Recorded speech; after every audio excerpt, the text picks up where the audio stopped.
ஊர்ல ஒரு ராஜா குழந்தைங்க எல்லாம் கதை சொல்லி கேட்டுட்டு இருக்காங்க. நான் வெறித்தனமா என்ஜாய் பண்ணிட்டு இருக்கேன். நம்ம கூட அடுத்ததா கதை சொல்றதுக்காக ஒரு மாஸ்டர் பிளாஸ்டர் வந்திருக்காரு. தம்பி குட் மார்னிங். Good morning.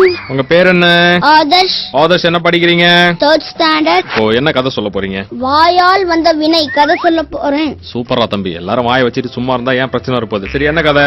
ஒரு ஊர்ல ஒரு புது பாலம் கட்டினாங்க. அந்த பாலத்தை திறக்கிறதுக்கு பெரிய பெரிய ஆபீசர்லாம் வந்திருந்தாங்க. குறுக்க ஒரு ரிப்பன் கட்டி அந்த ரிப்பனை கட் பண்ணி எல்லா காரும் போக ஆரம்பிச்சது. அந்த விழாவுல ஒரு பரிசு வச்சிருந்தாங்க. அதாவது அந்த பாலத்துல 100ஆவதா வர காருக்கு 10,000 ரூபாய் பரிசு அப்படின்னு சொல்லி. அப்புறம் டைம் ஆயிட்டே இருந்துச்சு. 100ஆவதா ஒரு கார் வந்துச்சு. எல்லாம் ஓடி போய் நிறுத்தி கங்க்ராச்சுலேஷன், நீங்க ஜெயிச்சிட்டீங்க, நீங்க தான் 100ஆவது காரு, இந்தாங்க 10,000 ரூபாய் பரிசு, பணத்தை வச்சு என்ன பண்ண போறீங்க அப்படின்னு கேட்டாங்க. அதுக்கு அந்த கார் ஓடிட்டு இருந்த ஆள் சொன்னா, முதல்ல இந்த காசை வச்சு ஒரு டிரைவிங் லைசன்ஸ் வாங்கணும்.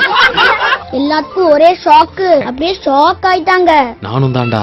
காருக்குள்ள உட்கார்ந்த அவங்க ஃப்ரெண்டு அவங்க சொல்றத நம்பாதீங்க, அவர் இப்படிதான் குடிபோதையில இருந்தாலே வளருவாரு. லைசன்ஸும் இல்ல, சரக்கு வேறையா, ட்ரங்க் அண்ட் டிரைவா. ஆபீசருக்கு கோபம் வந்துருச்சு. ஏண்டா லைசன்ஸும் இல்ல, குடிச்சிட்டு வர வண்டி ஓட்டுறியா அப்படின்னு கேட்டாங்க. காருக்குள்ள இருந்த இன்னொரு ஃப்ரெண்டு, அவன் அப்பதான் தூங்கி எழுந்தானா, அவன் சொன்னான், அதுக்கு தாண்டா அப்பவே சொன்னேன் ரோட்ல நிக்கிற காரு திருட வேணான்னு. ஓ, காரு திருட்டுக்காரா? ஆமா. அதுக்கப்புறம் போலீஸ் அவங்கள கூட்டிட்டு போய் நல்லா செஞ்சுட்டாங்க. இதுல நம்ம என்ன செஞ்சுக்கிட்டோம்? பேச வேண்டிய நேரத்துல பேசணும், சும்மா இருக்க வேண்டிய நேரத்துல சும்மா இருக்கணும். This is the moral of the story.